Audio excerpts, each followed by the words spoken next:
In the lively town of Oba, everyone knew about Osita and Ujunwa. They had been best friends since they were children, playing under the old baobab tree near the river. Osita, now a young man, worked as a mechanic in the bustling town. His hands were always greasy, but his smile was as bright as the sun. Ujunwa, on the other hand, was a teacher at the village school. Though Osita had feelings for Ujunwa, he never told her. "She's too good for me," he often thought, watching her from afar. But he promised himself that one day, he would ask her to marry him. One Friday evening, while the town buzzed with market activity, Osita gathered his courage. He bought a small silver ring from a vendor and hid it in his pocket. "Tomorrow," he whispered to himself. The next morning, Osita invited Ujunwa to go to the riverbank. It was their favorite spot, surrounded by lush green trees and the soothing sound of flowing water. As they sat on a rock, Osita's heart raced. "Ujunwa," he began, "I have something to tell you."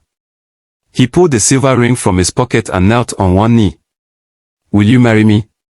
"Yes," she said finally, her voice trembling. "Yes, I marry you." And immediately they started planning their wedding. Ujunwa's friends made her a beautiful dress, while Osita's friends built a stage for the celebration. The excitement grew with each passing day. But just a week before the wedding, a letter arrived at Ujunwa's house. It was unsigned and written in a shaky hand. It read, "Cancel the wedding, or you'll regret it." Ujunwa showed the letter to Osita, her hands trembling. "Who could have sent this?" she asked. Osita's jaw tightened. "Someone doesn't want us to be happy," he said. "But we won't let them scare us." That night, Osita stayed awake, watching over Ujunwa's house. The letter had shaken him, but he was determined to protect her. Just before dawn, Osita saw a shadow move near the compound. He grabbed his machete and quietly followed. The figure moved toward the granary and lit a small torch. The wedding day arrived. The village was decorated with colorful fabrics and flowers, and the aroma of delicious food filled the air. Osita stood at the altar, dressed in a crisp white shirt and traditional Kent cloth. His heart raced as he waited for Ujunwa. When Ujunwa appeared, escorted by her father, she looked stunning in her flowing dress. The villagers cheered as she walked toward Osita. The ceremony began, and the chief spoke about love, courage, and unity. Osita and Ujunwa exchanged vows, their voices steady despite the emotions in their hearts. "As the bride," the chief said, and the villagers erupted into cheers. The celebration continued late into the night, with dancing, singing, and laughter. Osita and Ujunwa sat together, watching the festivities. "We've been through so much," Ujunwa said. "But nothing can break us." Osita smiled, holding her hand. "This is just the beginning of our story," he said. The village of Oba became a symbol of resilience and love, with Osita and Ujunwa's story inspiring everyone. Months later, Ujunwa started a community school, and Osita trained young men in mechanics and self-defense. Their bond grew stronger with each challenge they faced, and their love remained unshaken. Osita often told the story of their wedding day, saying, "Love is worth fighting for." Ujunwa would laugh and add, "And it's stronger when shared with a united community." The village continued to thrive, with Osita and Ujunwa at its heart. Their story became a legend, passed down to future generations as a tale of love, bravery, and unity. Osita often said to Ujunwa, "I will always choose you, no matter what." And every time, Ujunwa replied with a smile, "I will always say yes." Months after the grand wedding, life in Oba seemed to return to normal.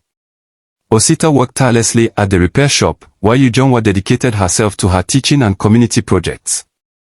But beneath the surface, cracks began to form in their relationship. Osita's long hours at work often left Ujunwa feeling neglected. "Osita, you're never home," Ujunwa said one evening as they sat for dinner. "We barely talk anymore." "I'm working hard for us," Osita replied, his voice sharp. "You think I enjoy being away?" "I'm doing this so we can have a better future." Ujunwa sighed. "A better future doesn't matter if we're not happy now." Their arguments became more frequent, and their once loving bond grew strained. The villagers, who admired their relationship, began to notice the tension. One afternoon, while teaching her students, Ujunwa received a message from a woman named Zara. The note read, "We need to talk about Osita. Meet me by the river at sunset." Ujunwa's heart sank. Who was Zara? What could she possibly want to discuss about Osita? At sunset, Ujunwa went to the riverbank, her mind racing. Zara was already there, a young, confident woman with a piercing gaze. "I didn't want to get involved," Zara began, "but I can't stay silent. Osita and we've been seeing each other." Ujunwa felt as if the ground had been pulled from under her. "You're lying," she said, her voice trembling. Zara handed Ujunwa a small necklace. "He gave me this," she said. "Ask him about it." That night, Ujunwa confronted Osita. "Who is Zara?" she demanded, holding up the necklace. Osita's face fell. "It's not what you think," he stammered. "She's lying." Ujunwa's eyes filled with tears. "Then why does she have this? Why would she come to me if it wasn't true?" Osita remained silent, his guilt evident. Ujunwa's heart broke as she realized the truth. "I trusted you," Ujunwa said, her voice shaking. "I stood by you through everything, and this is how you repay me." Osita reached for her hand, but she pulled away. "Ujunwa, please. It was a mistake. It didn't mean anything." "It meant enough for you to betray me," Ujunwa replied. "I can't do this anymore." The next morning, Ujunwa packed her belongings and returned to her parents' house. The villagers whispered as they saw her leave. Osita tried to reach out to her, but Ujunwa refused to speak to him. "Our marriage is over," she said firmly. Weeks turned into months, and the once happy couple lived separate lives. Osita threw himself into his work, but his guilt haunted him. Ujunwa focused on her teaching, channeling her pain into empowering young girls in the village. One day, the chief called a village meeting to address the growing divide between Osita and Ujunwa. "You were once our symbol of love and unity," he said. "Can this really be the end?" Ujunwa stood up. "I forgave Osita for many things, but trust is the foundation of any marriage. Without it, there's nothing left." Osita lowered his head, knowing she was right. The chief respected their decision but urged the villagers to support them both as individuals.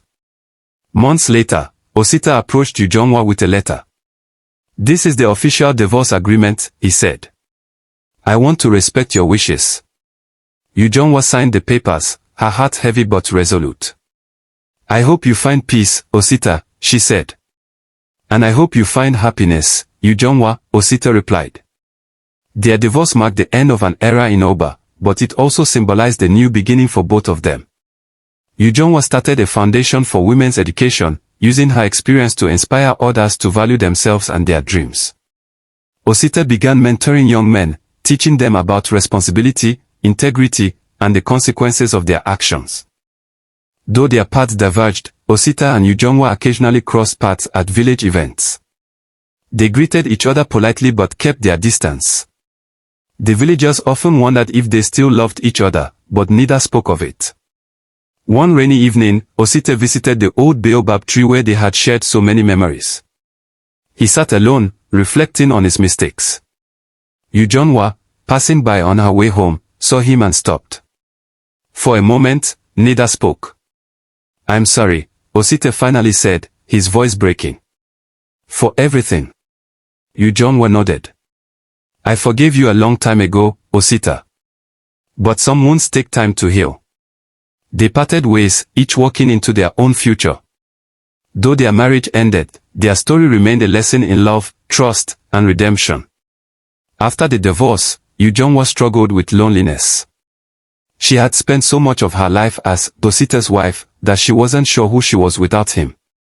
To heal, Ujunwa poured herself into her work at the school. She expanded the curriculum to include life skills, teaching her students about confidence, independence, and the importance of standing up for oneself.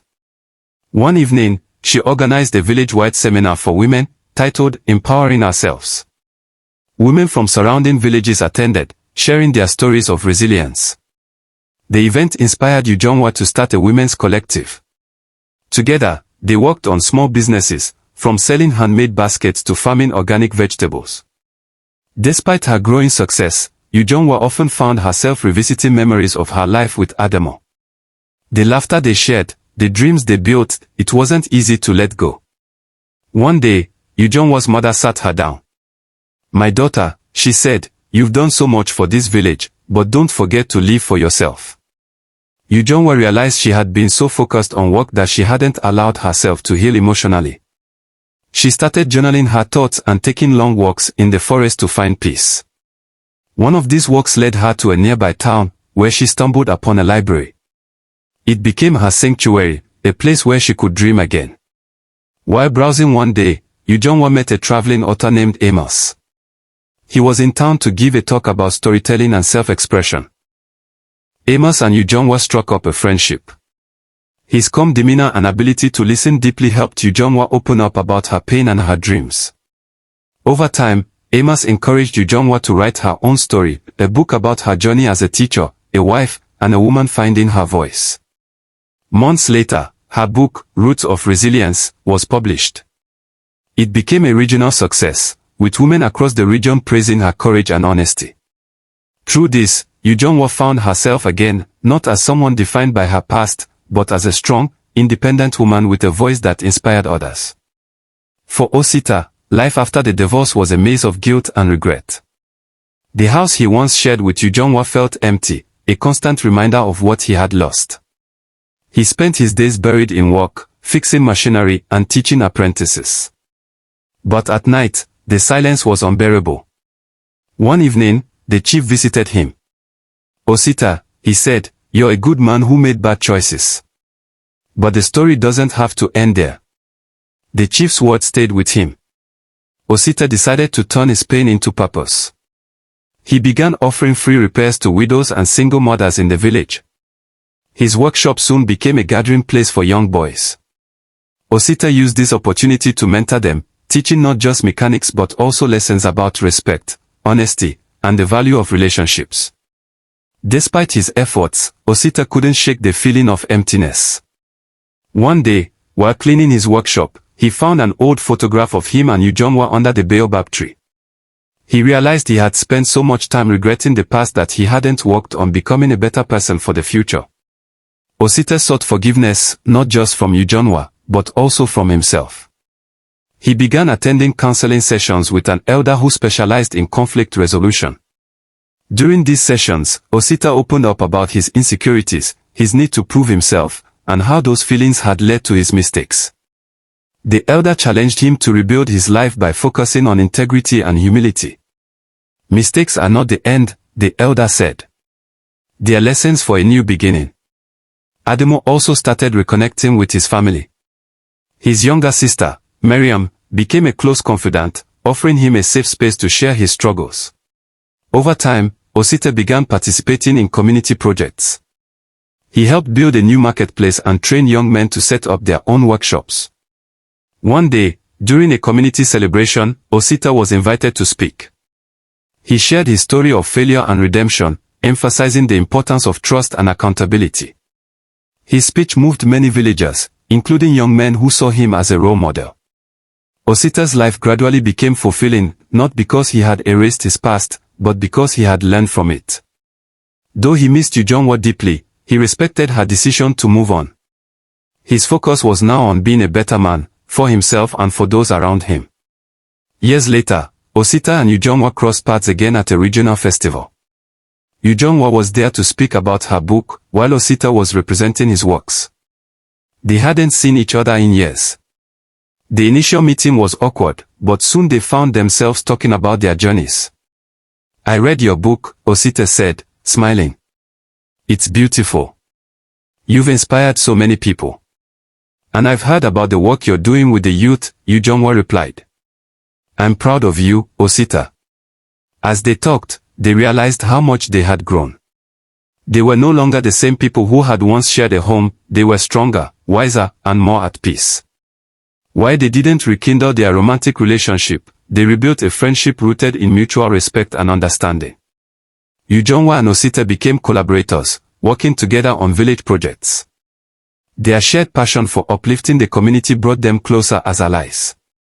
The villagers, once saddened by their divorce, saw them as a testament to how broken relationships could still lead to growth and unity. Though their paths diverged, Osita and Ujunwa's lives remained intertwined in meaningful ways, proving that love doesn't always end, it evolves.